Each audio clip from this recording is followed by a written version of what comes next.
ఓం శ్రీమన్మహాగణాధిపతయే నమః. ఓం శ్రీ మహాసరస్వత్యై నమః.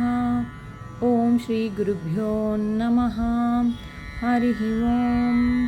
సౌందర్యలహరి 29వ శ్లోకం.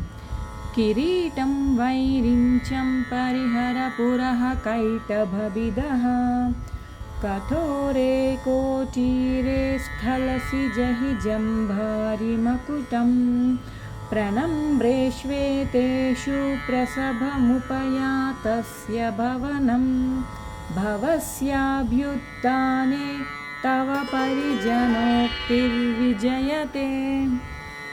ఈ శ్లోకం యొక్క విశిష్టత ఏంటంటే, అమ్మవారి సర్వోన్నతమైన శక్తిని, త్రిమూర్తుల కంటే ఆమెకు గల ఆధిక్యతను, పరమశివునిపై ఆమెకున్న అనురాగాన్ని ఎంతో చక్కగా వర్ణిస్తుంది. ఇప్పుడు భావం చూద్దాము.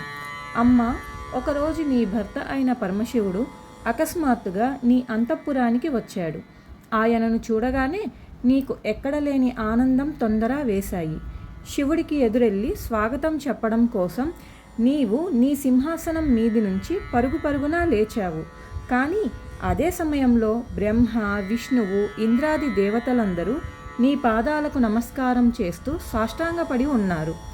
శివుడిని కలవాలనే తొందరలో నీవు కింద ఉన్న దేవతలను గమనించకుండా ముందుకు వెళ్ళిపోతూ ఉంటే నీ పక్కనే ఉన్న నీ చెలికత్తెలు నిన్ను చూసి కంగారు పడుతూ ఇలా హెచ్చరిస్తున్నారు. అమ్మ, తొందరపడకు, కొంచెం చూసి అడుగు వెయ్యి. నీ ముందే బ్రహ్మదేవుడి కిరీటం ఉంది, దాని పక్కకు తప్పుకొని వెళ్ళు. అటువైపు విష్ణుమూర్తి కిరీటం చాలా గట్టిగా ఉంటుంది.